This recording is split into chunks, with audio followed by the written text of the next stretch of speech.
Okay, this is a video showing you how to use the Z tables based upon the examples given in the RISE document on the VLE for the normal distribution.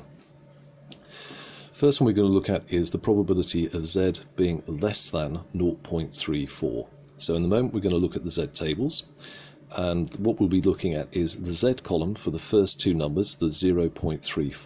Okay, so 0.3 in the Z column, and then we'll be looking for 0.4 for the last number here, the 4, in the row at the top of the tables.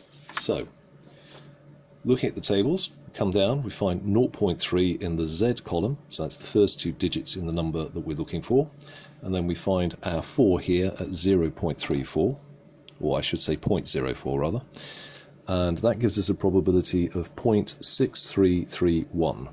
Now, where we are looking for a number or probability which is less than Z, or Z is less than this figure, we take it straight from this edition of the tables that we've given you on the VLE. So let's just practice with the second one as well and check. So we know we've got Z is less than 1.78. So again, we're looking for the first two numbers, which is the 1.7. So if we find 1.7 in the Z column and put our ruler in, and then we know we need to find 8 in the row at the top. So we find 8, put our two rulers over so we get our crosshairs effect. We find that the probability is 0.9625.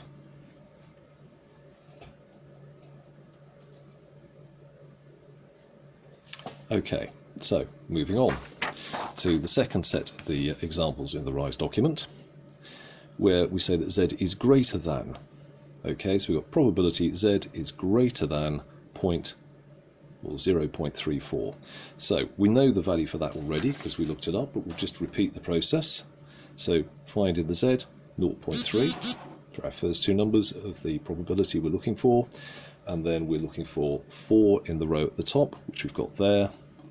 Where they meet, we get our probability. So that's 0.6331.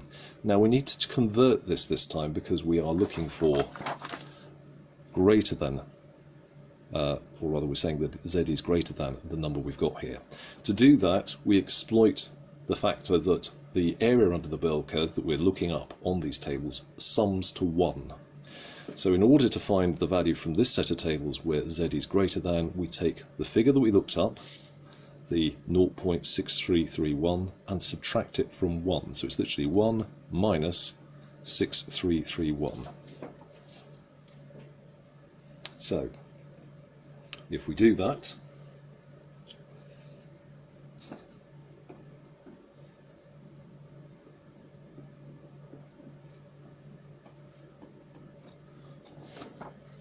we will get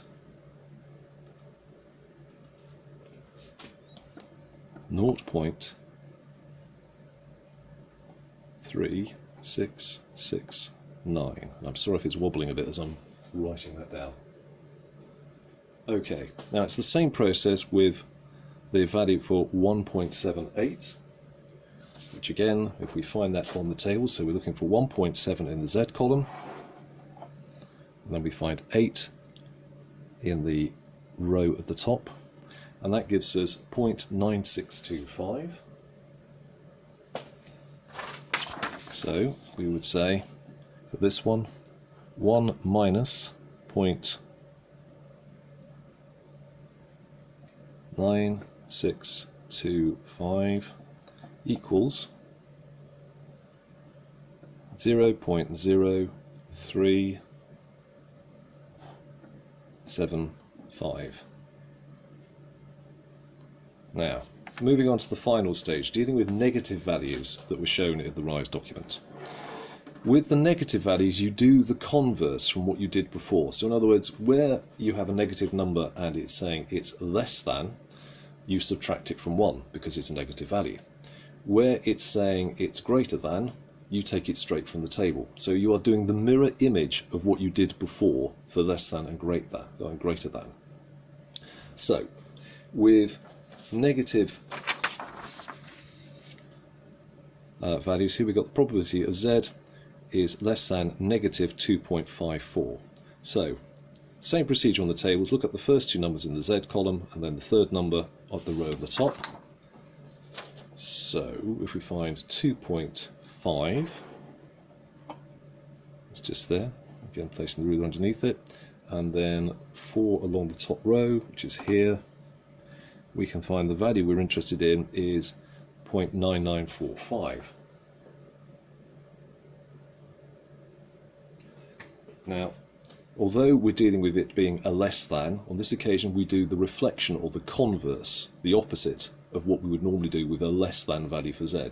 So normally we'd take the value straight from the table, but as it's a negative value, we do 1 subtract the value we just looked up, which was 0.9945, which equals, so I'll just bring this into shot, 1, as we're saying, minus 0.9945, which gives us 0.0055. And with the next number that we've got, we're saying that z is greater than negative 1.36. Remember, we're doing the converse of what we normally do.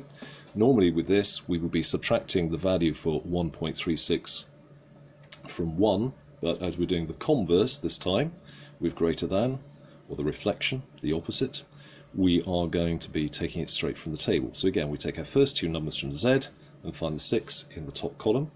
So first of all, 1.3 is in there, and the 6 going along the row at the top is here.